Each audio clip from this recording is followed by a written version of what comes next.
প্রবাসীদের জীবন হচ্ছে খেজুর গাছের মতো। একটা খেজুর গাছ অযত্নে অবহেলায় কিন্তু বড় হয়। খেজুর গাছের কেউ যত্ন করে না, কিন্তু ওই খেজুর গাছ থেকে সবাই রস খায়।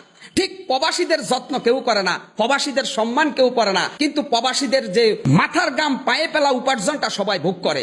এটা হচ্ছে খেজুর গাছের মতো। প্রবাসীদেরকে আমরা ওদের সুসো সুসো শুধু রসটা খাই প্রবাসীদের কাছ থেকে, কিন্তু আমরা তাদের কোনো টেক কেয়ার করি না। এটা হচ্ছে নির্মম মানবতার এক ভয়ঙ্কর দৃশ্য। প্রবাসী বাঙালিরা বিমানবন্দরে হেনস্থার শিকার হয়, প্রবাসী বাঙালিরা পরিবার পরিজনের কাছে হেনস্থার শিকার হয়।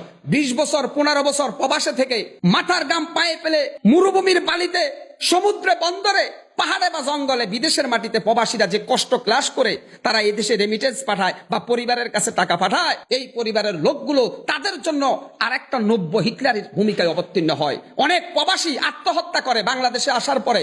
অনেক প্রবাসী যখন দেখে 20 বছরের সমস্ত সম্পদ পরিবারকে দেওয়ার পরে সে তার বাড়িতে আইসা দেখে তার বউ নাই, আর একজনের সাথে চলে গেছে। আবার তার ভাই আছে, বড় ভাইরা নিজেদের নামে জায়গা সম্পদ ক্রয় করেছে, কিন্তু যেই বেচারা টাকা পাঠাইছে তার নামে কোনো জমি ক্রয় হয় নাই। সে তখন বাস্তুহারা হয়ে যায়। আমি মনে করি প্রবাসীদেরকে সর্বোচ্চ সম্মান করা রাষ্ট্র, সমাজ, পরিবারের ইমানি এবং নৈতিক দায়িত্ব। কিন্তু সে দায়িত্ব পালন করবে কে? আসল মানুষ হারিয়ে যাচ্ছে নকল মানুষের ভিড়ে। মানুষ দেখার জন্য হয়তো আমাদেরকে যেতে হতে পারে আগামী দিনে জাদুঘরে। একজন প্রবাসী সে মা মারা গেলে মায়ের লাশটা দেখে না, স্ত্রী মারা গেলে